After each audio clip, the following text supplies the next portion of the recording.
Alright guys, a quick one. Here, I'll detail how to post collaboration posts on Instagram. So if at the end of this you find this offer informative, please don't forget to like and then subscribe.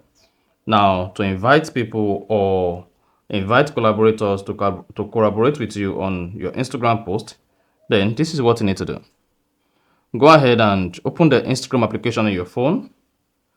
Then click on the plus button to start to post. So go ahead and select the post you want to post on Instagram. This could be photo and it could be a video. So just go ahead and select the video you want to post on your Instagram page. So let's say I want to post this photo.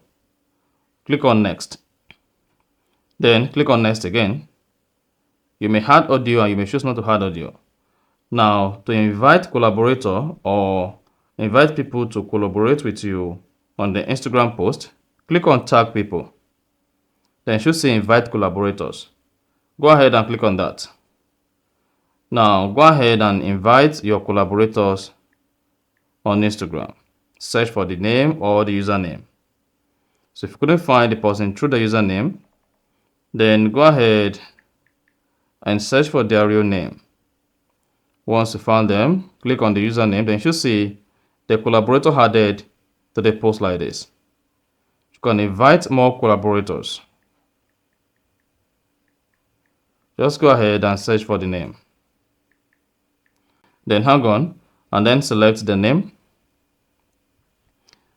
Now, once you are done, go ahead and click on done at top right. Then you should see tagged people. Then go ahead and share the post on Instagram. And then you are good. So that is exactly how to post collaboration post on Instagram. If you found this offer informative, please don't forget to like and then subscribe.